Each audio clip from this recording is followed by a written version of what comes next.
What's going on, guys? Welcome back to another beer review as part of the supermarket series. Today we are reviewing Golden Torch, which is a session pale ale brewed by the William brothers for Aldi stores in the UK. So I'm excited for this one. It's a sessionable beer, so it's never ever meant to be a particularly high percentage. I think they're usually between 3 to 4.5%.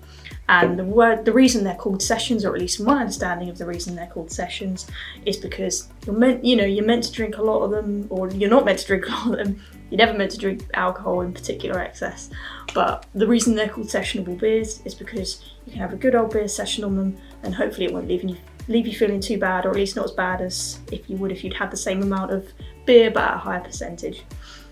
So I'm looking forward to trying this one. It's one of the last ones we've got in this current supermarket series. We might bring the series back, but one of the penultimate ones for the Tuesday series. Like I said, it doesn't mean we're never going to do them again, but basically means my stash is running out. Anyway, guys, we'll get into this one in particular. So it's 3.9%, again, falls perfectly within the sessionable pale ale range.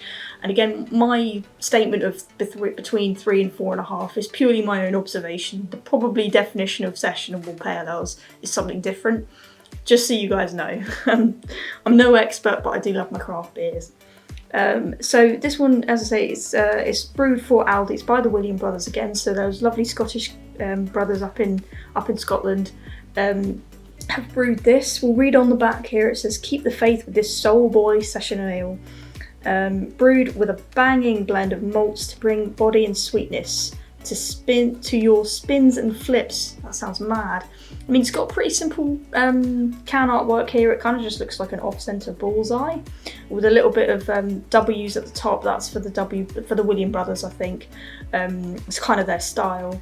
We're not looking at a huge amount of units, obviously, because it's that being in the lower realm of percentages. So in this 330ml can, we're looking at 1.3 UK units. So again, perfectly within the realm of a sessionable beer. Now, it haven't got a lot of information, but obviously, as it says on the back, we are looking at more of a malty beer, so I didn't realise that actually. And my kind of association of sessionable beers, now you guys, way back I reviewed Neck Oil, which is brewed by Beavertown, and that's quite light and straw-like, and this has mentioned a lot about the malt, so I'm expecting it to be a little bit more of kind of a mid-orange amber colour, more like a golden ale. Which I'm a little bit surprised with, but then I haven't had that many session beers in my life, so I'm looking forward to just cracking into it, giving it a try, and see what flavours and smells we get, and get the review going. So without further ado, let's do exactly that. Let's get it cracked open. Wow, foamy. Let's get it out. We're gonna have to do a table clean-up. Guys better let me know which you prefer. If you prefer the click transition, or if you prefer the noise and the colour grids. Anyway, either way, we'll see which one I pick as the editor. But either way, we're going to need to let that head go down, wipe up the table. So see you guys in just a second. Alright guys, welcome back. The head's not gone down too much. The tissues were pretty close to hand. So we'll let it go settle a little bit more. This beer has been moved around quite a lot. It's gone from inside the fridge to outside the fridge, and everywhere in between. I've certainly had it to hand for quite a while. Just checking it was still in date just then, but it is. Yeah, I've had it it was one of the first ones I picked up from Aldi. I know I've mentioned that already. But yeah, so it's been moved around a lot, and I think that's why it's so carbonated. But let's discuss the colour a little bit more, especially because that head's moving down quite well. So it's really thin. I can see my fingers through the glass here. But yeah, we are looking at slightly more golden colour than perhaps I was expecting, but not to worry. Let's discuss the smells a little bit. Very caramelly, very caramelly. Next to no hoppy smell whatsoever. Pure caramel, pure malts. Definitely making me think more of a golden ale than the sessions I've had before. I'm not going to say than all sessions, just the ones I've had before. So I'm going to pour it out a tiny bit more. Hopefully we won't get too much addition of the head. There we go. Just a nice 1 to 2 fingers, or just under an inch. So without further ado, let's get sipping. Let's get some flavours going and see what we think. really caramelly, really, really sweet.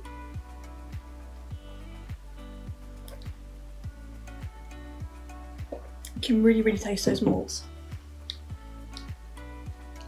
I mean, it's nice. It's very, very sweet though.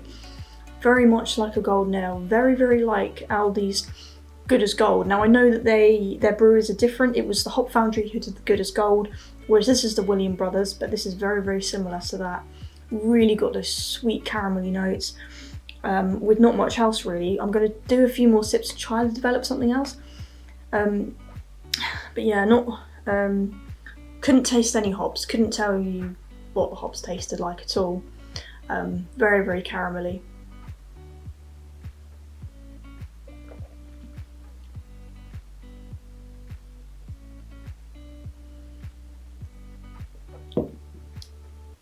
Yeah, it's just very, very sweet, almost like a honey beer. I wouldn't say it really, really denotes what I imagine as a sessionable beer. Again, that's my own sort of history with sessionable beers. Perhaps you guys who may be more sort of session beer connoisseurs might be able to tell me, you know, if that's what you usually expect, but this wasn't what I was expecting. I know it's called Golden Torch, which I feel is a bit more of a fitting name, but because it tastes a lot like a golden ale. You know, it kind of tastes like a honey or a blonde beer, that kind of thing. Very, very sweet. You know, isn't particularly hazy. Tends to be this kind of mid-amber kind of colour. I mean, it's not unenjoyable, but it certainly wasn't what I was expecting. I don't really know how to feel about this one. I'm a little bit disappointed that it isn't more sort of hazy and tropical. But then it hasn't told me to expect that. It has said very, very malty. In fact, what exactly does it say? It brings body and sweetness. Certainly that. Certainly. Then I don't know if it's full-bodied either. You know, that head's gone right down. Really, really just left with sort of remnants of the white now. And not very carbonated at all. Which can be nice actually. The bubbles are going just slowly and there's not tons of them. That can be quite nice. Sometimes if it's too carbonated it just feels like a lager. But we'll give a few more sips, see if we can get any more flavour, because I know saying caramel and sweet 30 times in a video perhaps isn't always the most entertaining.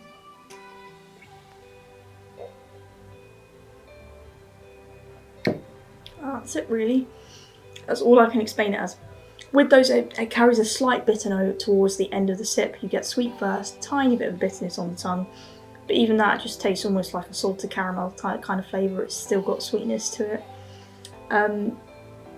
I think with this one, I don't want my sort of expectation of a session beer to hinder the score too much, but at the same time, it's got flavours in there that, you know, it's just not the full package really. It really is just alright, to me at least. You guys can let me know what you think, but I think with this one I'm going to give it a 2.75. You might have picked up on a little bit about it. You know, it's ever so slightly better than average, because I can still drink it and it's there. It's, you know, it's got sweetness and caramel notes which are alright. They are, you know, definitely palatable. But at the same time, it's just not what I'm really in the mood for when I pick up a sessionable beer. You know, you do get it when you're more in the mood for a golden ale kind of flavours with those sort of sweeter caramelly notes. And then you get it when you're more in the mood for hoppiness. And I was kind of expecting that really. So 2.75, still definitely drinkable. Not in the 0, 1s or low 2 territory at all. Still a nice enjoyable one, but not blowing my socks off really. So I hope you guys enjoyed this review. As always guys, I hope you keep drinking those craft beers. Let me know if you want the supermarket series to continue, or if you're happy with the normal Friday craft beer reviews. But wherever you are and whatever you're doing, I hope you're enjoying those craft beers. I hope you're having a lovely day. And yeah, give the video a like if you did enjoy this. Subscribe if you've yet to do so. We do have new videos every single week. And as always guys, I will catch you in the next beer review. Peace.